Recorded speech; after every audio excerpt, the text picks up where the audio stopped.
నేను 2000 సంవత్సరం నుండి 2011 సంవత్సరం వరకు మధ్యప్రదేశ్లో ఇందోర్ అనే పట్టణంలో మిషనరీగా ఉండి పరిచర్య చేశాను. పరిచర్య చేసే సమయంలో నేను మా పాస్టర్ గారితో కలిసి పనిచేశాను. మా పాస్టర్ గారు చాలా భక్తిపరుడు, చాలా దేవుని రాజ్యం కోసం చాలా కష్టపడతాడు. నేను ఆయనతో కలిసి పనిచేస్తుంటే వాళ్ళ అమ్మాయి నన్ను పెళ్లి చేసుకోవాలని నన్ను అడిగింది. నేను మా పాస్టర్ గారికి చెప్పాను.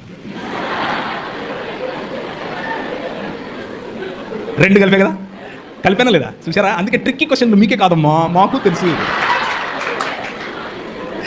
నేను మా పాస్టర్ గారికి చెప్పాను, అయ్యా మరి ఆమె నన్ను పెళ్లి చేసుకోమని అడుగుతా ఉంది, మీరు ఓకే అంటే సమయం తీసుకుని మా ఇద్దరికి కౌన్సిలింగ్ ఇవ్వండి, మేము పెళ్లి చేసుకుంటాం, లేకపోతే రేపటి నుంచి మళ్ళా దాన్ని ఎవరికి వారే యమునా తీరే అని చెప్పాను.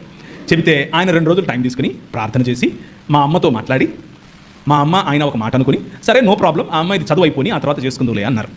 ఒక 2 సంవత్సరాలు గ్యాప్ తీసుకుని ఇద్దరం ఒకరినొకరు అర్థం చేసుకుని, వాళ్ళ ముందే మా తల్లిదండ్రుల ముందు, అంటే మా భార్య తల్లిదండ్రుల ముందు అర్థం చేసుకుని, తర్వాత ఆమె చదువు అయిపోయిన తర్వాత చక్కగా అందరి ముందు మా పెళ్లిలో ఒక 6000 మంది వస్తే ఆ 6000 మంది ముందు పెళ్లి చేసుకుని ఆ తర్వాత భార్యాభర్తలుగా చలామణి అయ్యాం. ముందు భార్యాభర్తలు అయిపోయి తర్వాత పెళ్లిళ్ళు చేసుకోకండి అని చెప్తున్నాను. అది తప్పు. ముందు ప్రొక్లమేషన్, ఆ తర్వాత కాన్సమేషన్. అంటే మొదట ప్రకటించాలి, ఆ తరువాత ఒకటవ్వాలి. కనుక పురుషుడు తన తల్లిని తండ్రిని విడిచి తన భార్యను హత్తుకొనెను, ప్రేమికురాల్ని కాదు.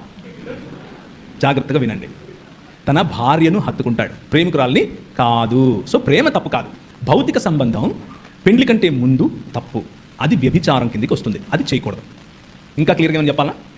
I hope I made it very clear. So ప్రేమ తప్పు కాదు, ప్రేమించడం తప్పు కాదు, కానీ సాంస్కృతికంగా మీకున్నటువంటి అడ్డుగోడలను ఎదిరించి నా ఇష్టం నువ్వెవరు అనేటటువంటి చేయకండి. మీ పెద్దల దగ్గరికి తీసుకెళ్ళండి, పెద్దలతో సంప్రదింపులు చేయండి, పెద్దల యొక్క ఆశీర్వాదం తీసుకోండి. కొంతమంది ఒప్పుకోరు, కొంతమంది ఒప్పుకోనప్పుడు దానికి ఉన్న కారణాలు తెలుసుకోండి. మీకంటే ఎక్కువగా మీకోసం మిమ్మల్ని ప్రేమించే వాళ్ళు ఆలోచిస్తారు కాబట్టి వాళ్ళ పర్స్పెక్టివ్ని కూడా అర్థం చేసుకోండి. అర్థం చేసుకున్నప్పుడు మీరు ఒప్పుకోగలిగితే పర్వాలేదు. ప్రేమ గుడ్డిది అంటారు కదా, అలాంటి మోజులో కనుక ఉంటే మరి అది కొంచెం ఇబ్బంది, అది మీకే ఇబ్బంది, లాంగ్ రన్లో మీకు ఇబ్బంది అవుతుంది. సో జాగ్రత్తగా ఆచితూచి. ప్రేమ అన్నది భావన కాదు, చాలా జాగ్రత్తగా వినండి ఈ పాయింట్. ప్రేమ, love is not just an emotion, love is a decision. ప్రేమ అన్నది ఒక నిర్ణయం, జీవితాంతము ఉండేటటువంటి నిర్ణయం, ఎటువంటి పరిస్థితుల్లో కూడా పోకుండా ఉండేటటువంటి నిర్ణయం. ఆ నిర్ణయం తీసుకోవడానికి మీరు త్వరపడాలి, అంతేకాని భావోద్వేగాలకు లోనయ్యి ఏది చేయకూడదు. అలా చేయటం వల్ల మీకు, మీ కుటుంబానికి, మీ సంఘానికి కూడా తలవంపులు, అది మంచిది కాదు. ఇకపోతే ఆఖరి మాట, ప్రేమ వివాహాలు అన్నవి ప్రేమ వివాహాలైనా లేకపోతే తల్లిదండ్రులు కుదిర్చి చేసే వివాహాలైనా ఏవైనా సరే కులము అన్నటువంటి ప్లాట్ఫామ్ మీద చేసుకోకూడదు. లాస్ట్ టైం వచ్చినప్పుడు కూడా మిమ్మల్ని ఇట్లనే ప్రేరేపించిపోయినా, ఇప్పుడు కూడా ప్రేరేపిస్తున్నా, కులానికి వ్యతిరేకంగా నిలబడండి. TV9 వాడు నీకంటే బెటర్ క్రైస్తవుడు.